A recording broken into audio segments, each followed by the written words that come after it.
What's up, guys? Welcome back to the channel. This your boy. So check it out. In today's video, I'm going to be showing you a feature in Presonus Studio One that you can use just like FL Studio to stay in key when you are programming a track. Let's dive right into it. Okay, so here we go. We are in Presonus Studio One. We already got a track laid out in Presence. We got about 4 bars added. Now what you want to do is either click on the track or go down to edit. I like to click on the track. That's going to bring up the edit screen. That's where you want to be.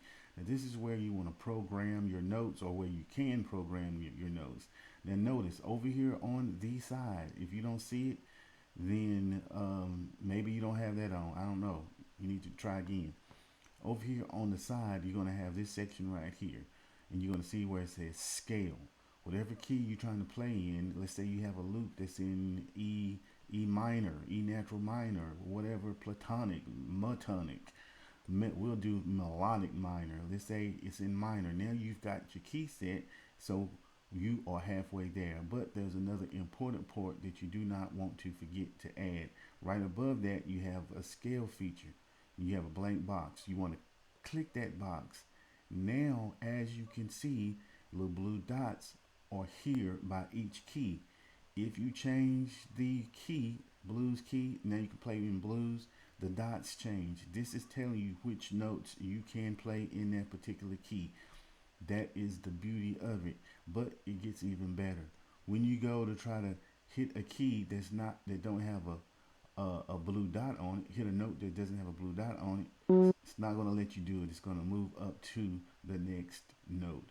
So let's just say that that one is too easy. Let's do F sharp minor. Boom. A lot of crazy keys. Look, this moved to that key. It may have already been in that key. I don't remember. But this is the beauty of it. So then, when you're programming your track, slow this down a little bit. We slowed it down. And you're trying to create some chords. Yeah. Boom. Highlight those. Let's bang them out. Let's just do 4. Yeah. Move these bad boys around. It's going to stay in key no matter what you do. We just moving them around, highlighting them, moving them, highlighting them, moving. We'll end on the first one. Let's see what that sounds like. Probably going to sound like garbage because I didn't try to figure nothing out. This is just for demo purposes only. But we're going to be in key. Yeah, that one is garbage. That one is too low. So what you can do when you figure it out is move it on up. Boom.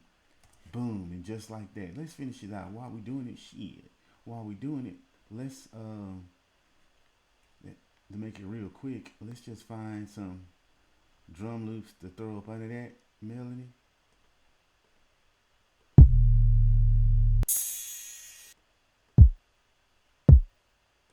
I don't like that one. One shots. I just want to show you how simple it is to do something when you know better.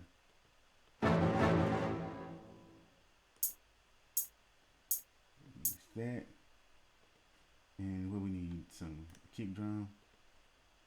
This is just so easy. What that is, we'll use it though.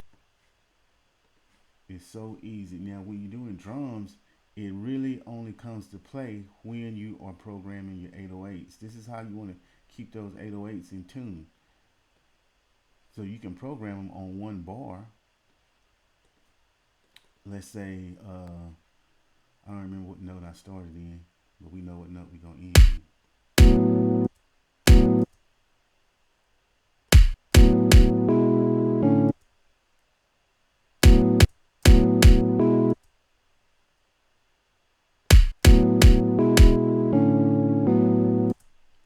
I'm just doing something for the sake of discussion. Everything is in key. That's what we want. Chop that up. I just want to show that this can be decent. Even what I just did can be decent.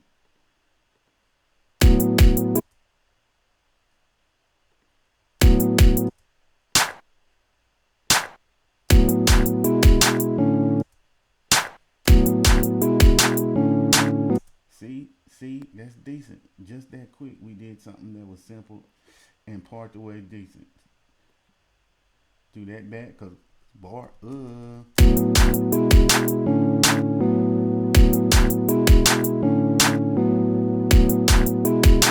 you got something simple. Anyway, this is all for this video. Make sure you like, comment, and subscribe. Hope you got something out of it.